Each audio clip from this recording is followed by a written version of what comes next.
One of the reasons humans create conspiracy theories is to cope with events so incomprehensible it would break our understanding of reality. It's more comforting to assign an elaborate explanation than face the potential of a random and uncaring universe. And the realm of mixed martial arts is no different. Anytime something unusual happens in MMA, you can bet that a whole host of folks out there on the interwebs are going to come up with wild theories explaining just what it is that happened. And today we're going to take a look at some of the most outlandish and interesting. I want to believe. With tongue firmly in cheek, let's grab our tinfoil hats and dive right into the deep end. I'm Tommy from MMA On Point, and these are the top 10 craziest MMA conspiracy theories. Number 10. Colby popped and the UFC covered it up. After capturing the interim welterweight title in June of 2018, Colby Covington didn't fight for another 420 days, and when he did, it wasn't for the title. According to Colby, he required nasal surgery, and because he turned down a unification bout with Woodley to get it, he was stripped of his interim title and left in limbo. But he was passed up again by Kamaru Usman at UFC 235. Covington claimed the UFC was holding him back, but forums like Reddit theorized that Colby had failed a drug test that was being kept quiet. Theorists cited an interview with Ariel Helwani in January where Covington was explaining his nasal surgery and then, unprompted, began discussing how he was working with USADA and not a drug cheat and that the UFC was holding it against him. In context, it's clear he means the surgery, but context doesn't mean much when it comes to juicy conspiracies. Things on this one don't really add up that well, to be honest, though. Why would the UFC hide a drug fail for Colby? It doesn't even sound like the UFC cares too much for Covington. Just listen to some of the comments by Dana White about him. He's a big mouth fucking idiot. Contract negotiations seem to be the likeliest culprit for the long layoff after his surgery, as there is actual evidence for that. This one might just be wishful thinking by all us nerds and virgins. Number 9. TJ Grant faked an injury. When things line up a bit too well, people tend to assume that there's some external force involved instead of blind, stupid, doodah, clueless luck. Case in point, Anthony Pettis' involvement in UFC 164. The Milwaukee native got to headline a pay-per-view event he wasn't even booked for in his hometown for the lightweight title against his WEC rival Benson Henderson after TJ Grant pulled out of the fight 6 weeks before the event when he suffered a concussion during jiu-jitsu practice. Conspiratorial fans cited how perfectly things worked out to support their baseless claims that Grant was paid off to fake an injury and allow Pettis to assume his place at the top of the lightweight division. The only problem with that theory is that Pettis was lined up for a title fight before TJ, it was just unable to be scheduled, and if you were trying to fake a concussion, you'd think you'd choose a more common reason for said injury. Sparring, weight cut gone wrong, Conor McGregor throwing a dolly, not jiu-jitsu practice. Cool fake story, bro. Grant would never fight again, as it took so long to recover from his injury, it was no longer financially viable for him to continue his career, which is exactly what someone who was paid a fortune would say when they quietly retired from the sport. No, I'm just kidding. MMA is a horrible place. Number 8. Anderson Silva took a dive. When Anderson Silva was KO'd in the second round of his fight with Chris Weidman at UFC 162, fans could not accept that the legendary middleweight champion's reign ended legitimately. Social media was on fire instantly with theories about a fight fix. You see this a lot with shocking losses in MMA, but Silva's KO is a fascinating one because it makes so little sense. Firstly, he was knocked out. Pretty hard to act unconscious when being punched in the face repeatedly. Secondly, if you were going to throw a fight, why act so bizarrely beforehand that people become suspicious of the massively illegal thing you're doing? Why not just fight normally or tap to a submission and save yourself the concussion? There was so much chatter online that Dana had to address the theory in the post-fight press conference. That it was a fix, that there was something that was fixed. You know, that's the stupidest fucking thing I've ever heard in my life. People apparently assume Anderson has total control of the cage because another theory posits he waited to sub Chael Sonnen late in the 5th round of their fight at UFC 117 for dramatic effect. Not because he was desperately losing all 5 rounds and being humiliated by a fighter he couldn't stand who would surely get a rematch because of his performance. Makes sense. Number 7. The Showtime kick was staged. We have a second Anthony Pettis theory, and this one is more ridiculous than the first, and I love it. There are fans who believe that the Benson Henderson fight at WEC 53 was fixed and meant to skyrocket the future Wheaties box man into stardom as the WEC was absorbed by the UFC. The proof? Benson Henderson placing his foot on the cage right before the famous Showtime kick. Yep, that's it. That's the whole thing. Fans claimed that Henderson did that because he was actually giving Pettis the sign to do the kick. Because, you know, something super obvious that fans would notice and point out is what you want to do when choreographing your illegally staged sporting event. He could have winked or done any number of things that would not have alerted anyone, but nope, he just put his foot right there on the cage that Pettis was to leap off of, just in case he forgot what he was supposed to do. Forget the fact that they had a very real 5-round fight prior to the kick. Forget the fact that Pettis is already beginning the sequence for the kick before Bendo puts his foot on the cage. Forget the fact that the fight actually went to a decision. You'd think if the greatest highlight reel strike in MMA history was fake, you'd bother to, I don't know, make it a knockout. Of course, Benson Henderson is consistently signaling his allegiance to the Illuminati, so maybe this whole fight was terribly fixed to amuse the New World Order.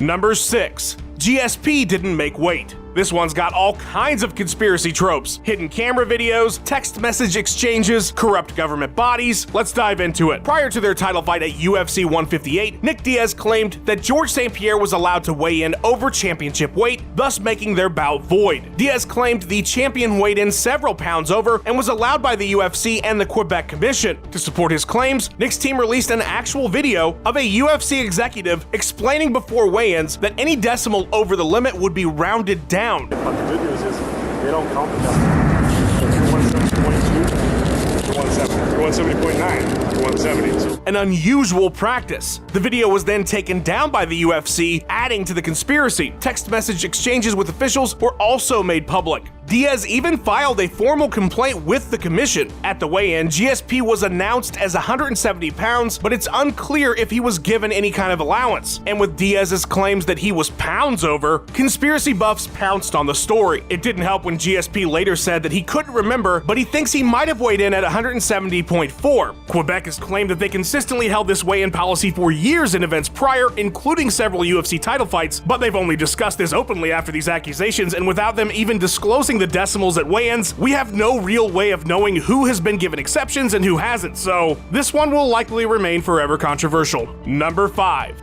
Vitor Belfort hid in Brazil. In 2013, a vascular TRT pumped up Vitor Belfort was murdering middleweights, and he was doing all of it in his native Brazil. Prior to that year, he had only fought twice at home, going all the way back to 1996. Now he'd had 3 fights in a row. This unusual change caused fans to quickly form conspiracy theories. The long and short of it was, Vitor was being booked exclusively in Brazil so he could add a little extra TRT to his post-workout shaker bottle and run roughshod through everyone completely unimpeded by those pesky US commissions. The perception being that Brazilian commissions were turning a blind eye. Many, including INSAC head Keith Kaiser, were speculating that because of Vitor's past PED failure, he wouldn't even be approved of TRT use in the US. Dana White had a far simpler explanation for the phenomenon though. The UFC had a huge television partnership with Globo in Brazil, and they wanted Vitor on those cards. Whatever the real explanation is, after his 2013 rampage, Vitor was randomly tested while in Vegas for the World MMA Awards and was found to have testosterone levels above what was allowed. 3 weeks later, TRT was banned outright in mixed martial arts, and Vitor lost the title fight he had earned during his run in Brazil. Number 4.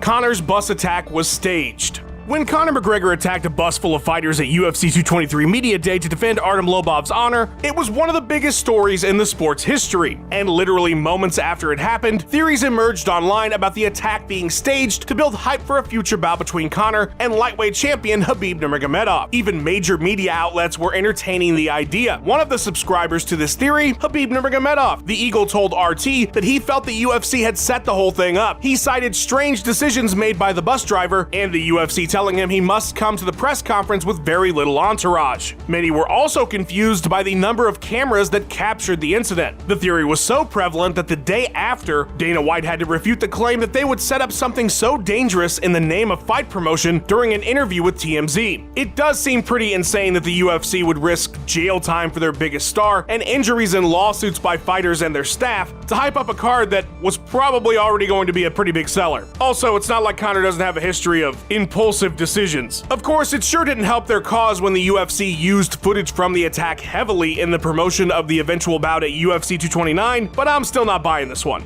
Number 3. USADA aided Jon Jones in cheating. When Jon Jones received a suspension reduction from 48 months to 15 by anti-doping agency USADA for substantial assistance after failing a drug test prior to UFC 214, fans immediately cried foul. The lack of transparency about what assistance warranted that reduction, or if any assistance was even given, sparked theories all over social media. Things only got hotter when after metabolites of the same steroid appeared in Jon's system prior to his title bout at UFC 232, the fighter was allowed to compete after officials determined the substance was not re-ingested, but was a remnant from the previous failure a year and a half earlier. The unprecedented move to have the entire card moved to a different state the week of the event, since Nevada refused to license Jones, only added fuel to the fire. Daniel Cormier immediately took to social media, as did others, to proclaim that Jon was being allowed to cheat. USADA had not given such leniency to fighters in similar situations like Frank Mir and Tom Lawler. Was Jones getting preferential treatment? How independent is USADA from the UFC? Are tainted supplements unfairly ruining fighters' careers? Since these incidents, quite a few changes have come to the USADA-UFC relationship that may provide similar leniency to fighters as Jones received. Maybe Jon is just at the head of a new understanding about drug failures and is completely innocent, and USADA and the UFC are just trying to do their best by the fighters of the sport to figure this all out.